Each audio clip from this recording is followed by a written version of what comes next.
This is Chapter 13, number 34. A simple pendulum is 5 meters long.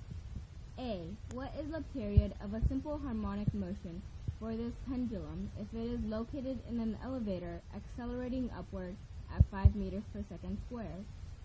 B. What is its period if the elevator is accelerating downward at 5 meters per second squared? C. What is the period of simple harmonic motion for the pendulum if it is placed in a truck that is accelerating horizontally at 5 meters per second squared? A. So when the elevator is accelerating upward at an acceleration AE, the net force is summation of forces equals T minus mg equals MAE. So that makes the tension equal to M times G plus AE, which equals M times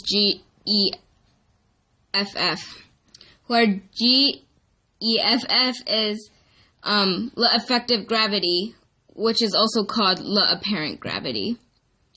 So the period of a pendulum is P equals 2 pi times square root of L over GEFF, which equals 2 pi times square root of 5 meters over 9.8 meters per second squared plus 5 meters per second squared, and that equals 3.65 seconds. B. When the elevator is accelerating downward at an acceleration AE, the net force is T minus mg equals negative MAE, which makes the tension equal to M times G minus AE, which is equal to MGEFF, where GEFF is G minus AE.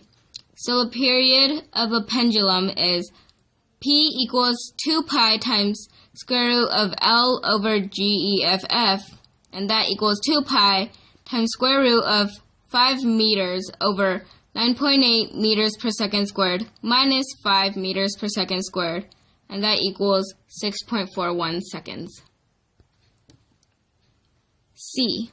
When the pendulum is on a truck which is accelerating at an acceleration AE, the effective gravity is GEFF equals square root of G squared plus AE squared. So that makes the period of a pendulum P equals 2 pi times square root of L over GEFF, which equals 2 pi times square root of 5 meters over square root of 5 meters per second squared plus 9.8 meters per second squared, and that equals 2 pi times square root of 5 meters over 11 meters per second squared, and that equals 4.24 seconds.